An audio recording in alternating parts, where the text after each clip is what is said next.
So we're just about halfway done with the Premier League season. I'm recording this before Boxing Day, but once those fixtures are done, that'll be officially 19 matches played. So, what do I think about the state of Liverpool, what transfers they might do in the January window, and how are things going to look come the end of the season, possibly? So, going to take a step back from the kind of rampant fixture congestion of the festive period and just step back and look at how Liverpool are getting prepared for the January transfer window, places where they might invest, some updates on some signings across like last year or so. Darwin over the last 18 months, Gakpo over about the last year, and Dominik Szoboszlai over the last 6 months. I think those are the biggest ones to assess. McAllister is a little different, being that Alexis McAllister has been out with suspensions and injuries here and there. But as always, if you're new to the channel, consider subscribing, like the video if you end up enjoying as well. It helps support the channel, and we're trying to get to 1,000 subs here on the Sideline Sedo YouTube channel. So as always, comment down below your thoughts on this topic, how you think Liverpool might act in the January transfer window, what they might need, and just all that good stuff. So as always, if you're new, consider subscribing. Lots of content to be covered in the January transfer window for Liverpool, for the Premier League, and for footy in general. So stay tuned for a lot of content. But I want to start with my thoughts on Darwin Nunez, because Darwin Nunez, I think, is the biggest make or break point for Liverpool, let's be honest. There's a lot of stuff that's being discussed post Man United and Arsenal results at Anfield. The front line for Liverpool has not been that fantastic this season, to be completely honest. Salah's been electric, but I saw a stat that said something along the lines of Salah has had 51% of Liverpool's goals this season in the Premier League, I believe, or has contributed in some way, whether it was a goal or an assist in the Premier League, 51% of the times for Liverpool. So with all that, it's hard to not really reflect on the over reliance possibly, or the continual reliance of Mohamed Salah with Liverpool. But all in all, I think that there's a lot that Liverpool can do to supplement this, right? So we'll start with Darwin. It's been about 18 months since Darwin Nunez has signed for Liverpool. He signed last summer. So it's going on 18 months, and let's just pull up Darwin's stats real quick, because let's be honest, the biggest concern with Darwin is, can Darwin really kick on? Can he manage to play in a manner that is beneficial for Liverpool, that's not necessarily reliant on creating a ton of chances, that's a little more clinical, that's a bit more fluid, a little less chaotic, right? A little more controlled. I don't know if he can do that by himself, right? At this point in time, there's still that aspect of, I guess, mindlessness that comes with Darwin just playing at Liverpool. He hasn't scored, I believe, in 12 games now. It's not ideal. He's still getting assists here and there, but nothing too fantastic. This season, 26 appearances in total for Liverpool, 7 goals, 7 assists. That's not bad whatsoever, but he's also missing something like, he's underperforming his XG since starting at Liverpool by something like, 10, 11 goals. That's not ideal. And I'm not necessarily someone who loves to harp on expected goals or this or that, but when I've seen the misses in real time, they have so much more weight. So my thoughts on Darwin Nunez. As Liverpool is structured right now, as we line up, you'll see Salah tuck in infield, try to cut inside and kind of invert a bit. Gakpo will do the same. Jota will do the same. Diaz will do the same. All these players, they overlap into or I guess underlap and invert as they attack. So they'll try to, Salah will try to get on his left. Harvey Elliott will try to get on his left. Gakpo will try to get on his right on the left-hand side. Same with Diaz and Jota. Nunez sometimes does tend to play on the left wing. And when he does, he also tends to like to cut inside. And as a result, if Nunez is playing centrally, it's a little more congested because no matter who's on either side of him, he's in a position where, for one reason or another, he's just unable to really do anything other than, get congested. It gets a little compact, and then there's a lot less space for him to operate, for Salah to operate, for anybody else to operate, and it applies more pressure. All that said, Nunez has got to start firing and doing better. But to get the best out of Nunez, I do think that Liverpool has to, as a team, provide, at least going forward. I mean, some of these players, Jota's been out for a while. Diaz has had some issues with injury. His obvious, the whole tragic situation that happened with his father and his mother over the course of the earlier part of the first half of the season. That, nobody wishes that upon anyone, but that will always take a toll on a person. We're all human after all. And as a result, Liverpool's attack going into the January transfer window, a little weak. It's a little, I don't know, for lack of a better term, it's lacking. Salah, obviously, Egyptian king, fantastic. But with Darwin Nunez, for example, he's a player who needs his space. He needs his service. He needs to get those touches in the box. He shouldn't be so concerned with dropping back and creating. And sometimes with the fact that Liverpool has such,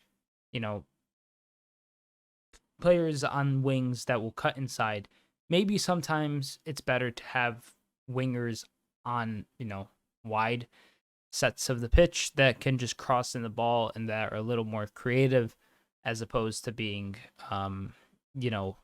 pure goal scorers or pure forwards, true just creative wingers in the sense of like a Bernardo Silva type. So for Darwin Nunez, my current thoughts on him, my current feelings toward him is, yeah, he's underperforming.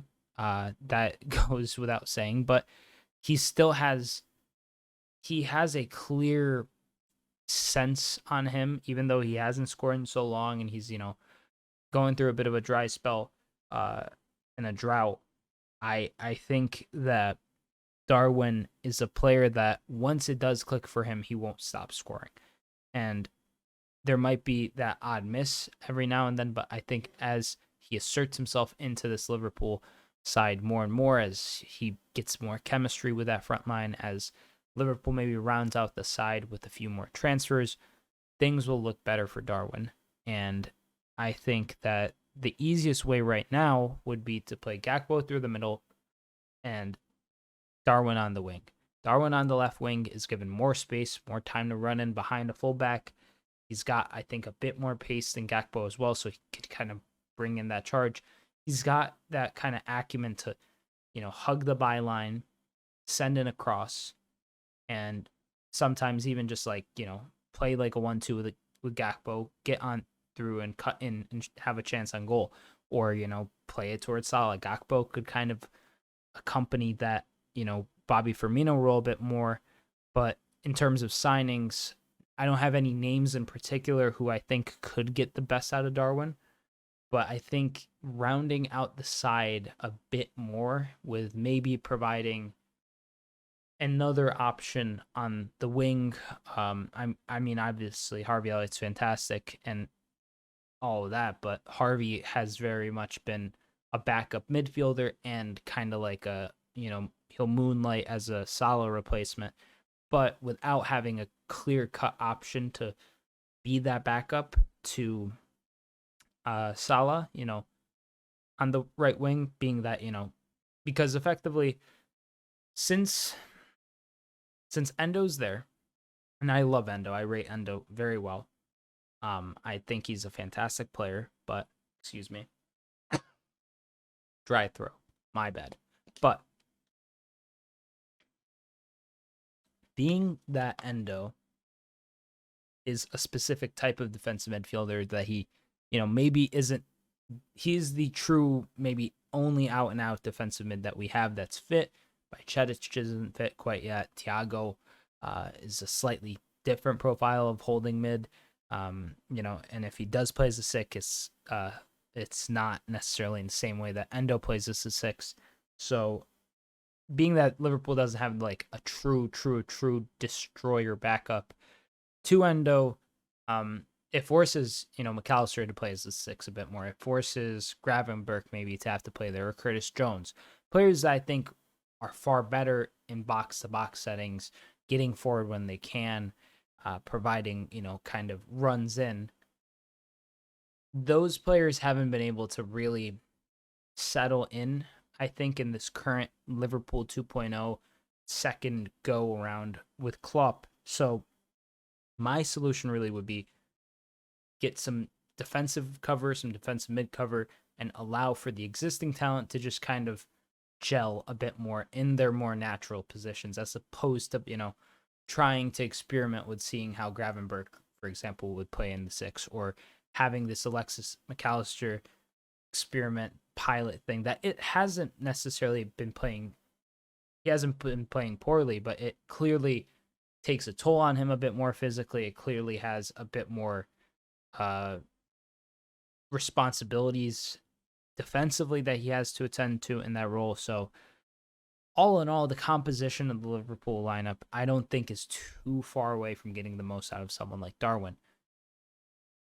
Gody Gakpo, for example, we'll move on to Gody Gakpo, kind of a year or so now on from his signing, getting thereabouts.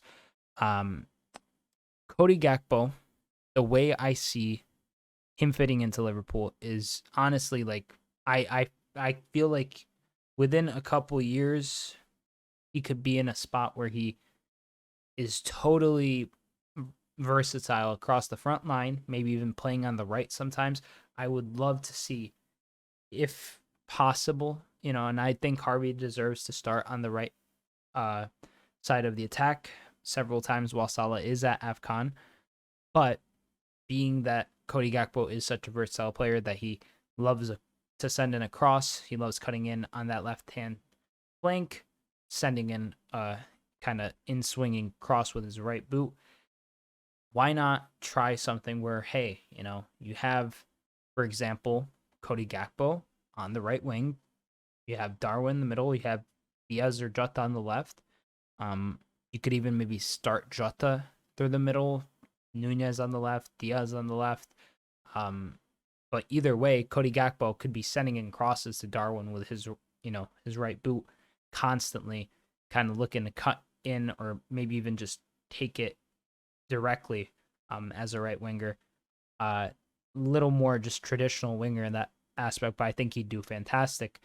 But I think that's the biggest kind of thing with Gody Gakpo at Liverpool right now. I think a lot of people are behind him. They see how quality of a player he is, how good he is on the ball.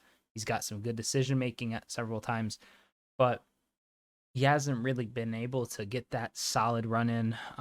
He did towards the end of last season, but then he was injured, and then by the time he comes back, things just change a lot in football. And for Gody Gakpo, I think as the team gels, as the team settles, Cody's role will become more defined in the way that it took a couple of years for Bobby Firmino to really be seen as this true center forward who's dropping back in like a proper, like old school false nine type role. And I think Gody Gakpo can do that, but he's also played in midfield, kind of behind the front four or front three, kind of as that fourth player in the front four. And he's played on the left. He's played as, the starting striker as well.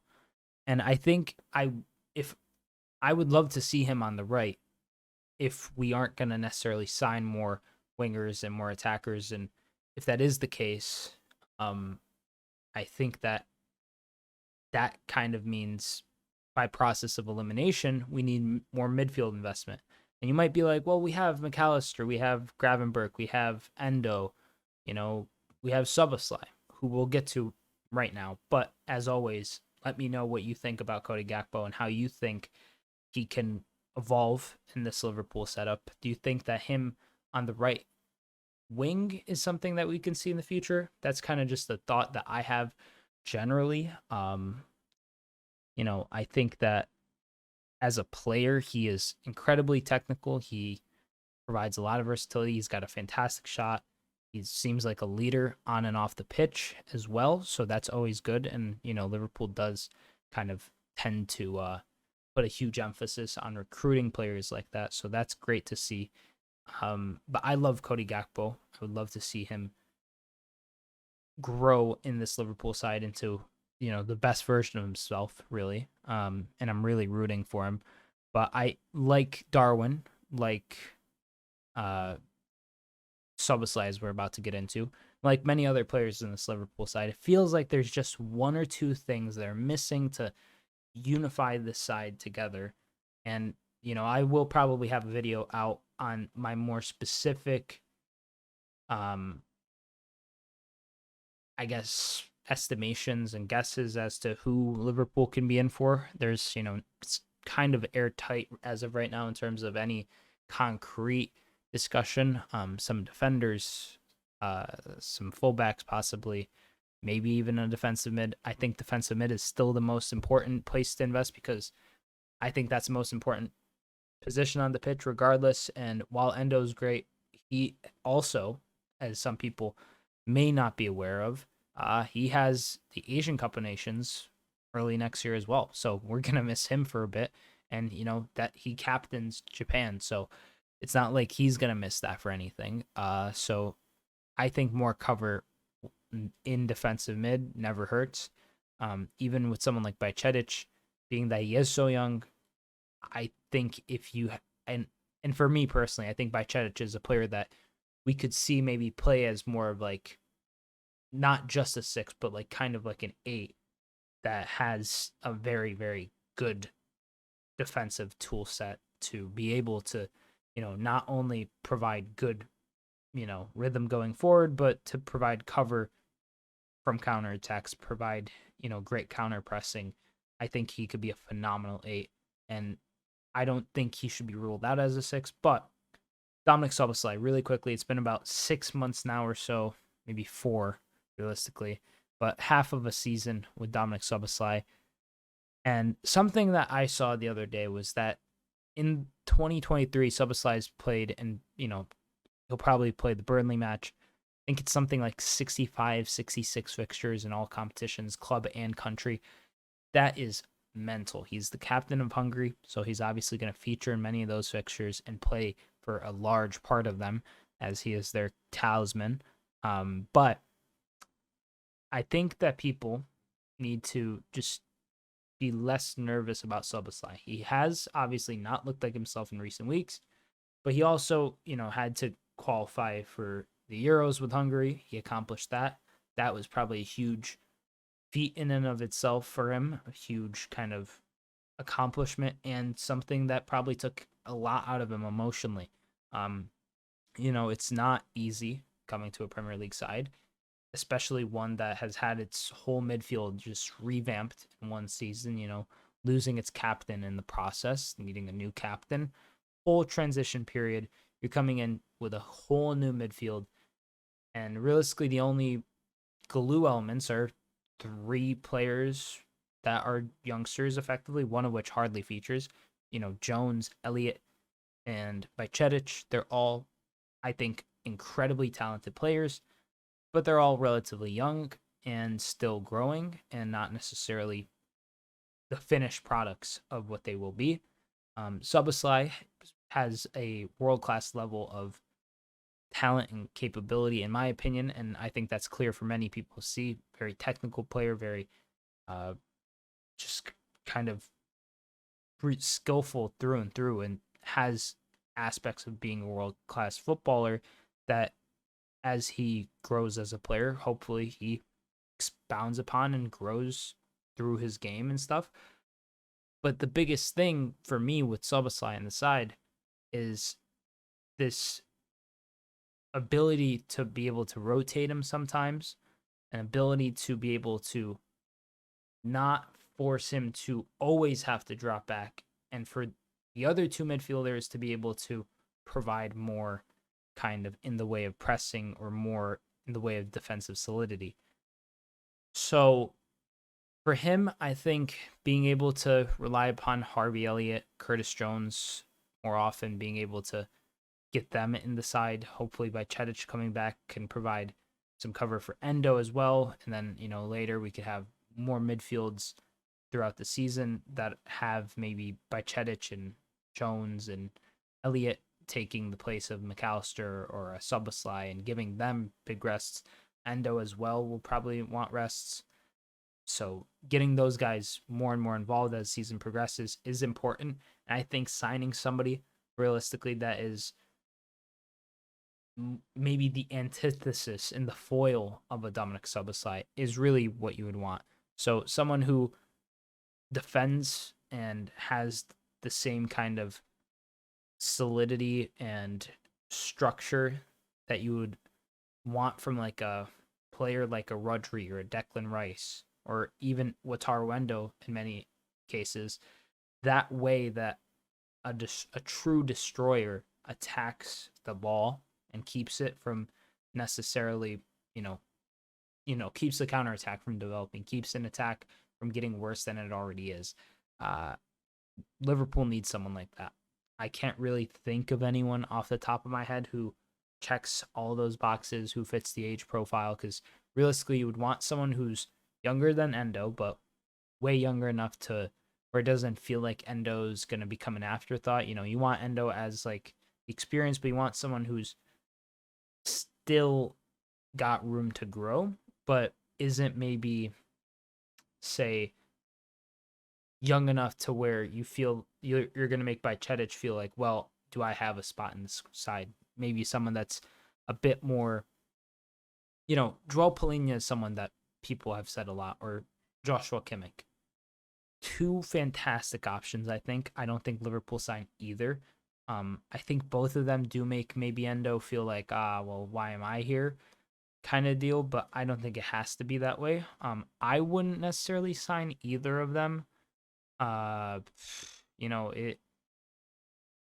It's tough to really pinpoint a specific defensive mid that I'm 100% confident on to really set this Liverpool side into a new kind of stratosphere of quality and just output.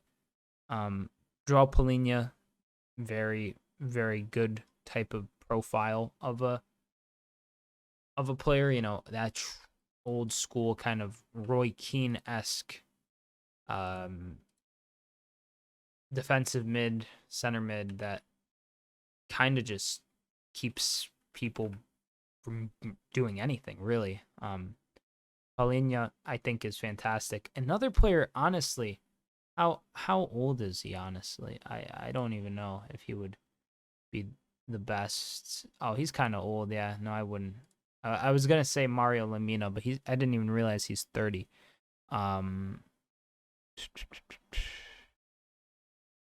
The issue I have with Palhinha, really quickly, we'll finish the video there, and I'll give my final thoughts on Szoboszlai. But Palhinha is just kind of a little too slow, a little too old-fashioned, I think, to fit in the pace of a Liverpool right now. I think he would be really good, but I think he could slow us down a bit.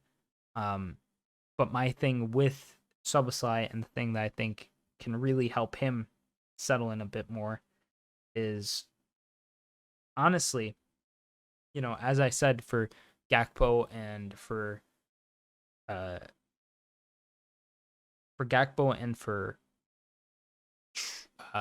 what's his name? Darwin. Sorry, Darwin. But for Gakpo and for Darwin Nunez, the biggest issue is them kind of getting the positioning of what, like, whether Darwin's going to play in the wing or through the middle, or where Gakpo is going to play. All of that together, I think, has to kind of collect itself in a way that provides Liverpool with enough options through and through, because the way Liverpool is developing players right now, there's not too much room for another player that is similar to a Gakpo or a Diaz or a Jota, but like plays more so on the right hand side. Like, it would feel as if Liverpool are looking to go beyond the current, stage it's at with Salah in the side. But I don't know if Liverpool's ready for that right now. I feel like Liverpool, quite honestly, their biggest thing right now that they should probably look to do is round out the side, provide a bit more structure to the side defensively, take some load off Szoboszlai defensively, take some load off all the midfielders by bringing in that true kind of defensive presence, maybe bringing in you know, someone who could provide some cover in the back line, whether it's at center back or left back, or better yet, both. And yeah, so beyond all that, also, I haven't even talked about Thiago, but Thiago, I feel like it's almost like you can't, it's a big question mark talking about regardless. But yeah, that's my thoughts on everything. I think all things concerned, not too much of, a nervous period at Liverpool. Maybe an uncertain period, just because the January business is yet to at all be really materialized, and people don't know what is going to happen at all. But as always, if you enjoyed the video, consider subscribing, like if you ended up enjoying the video, and comment down below your thoughts on what should be done, who should be signed. For me, standout names that Liverpool have been linked to, you have your likes of Kimmich, Palhinha, Inacio, some names from last summer that are kind of sprouting back up. And beyond that, I really haven't heard many other names. So as always, if you enjoyed, consider subscribing, like the video as well if you enjoyed, and make sure to let your opinions be heard in the comments below. Thank you so much for watching. Hope you enjoyed, and thank you so much for making it this far in the video. I'm Sideline Sedo. Peace.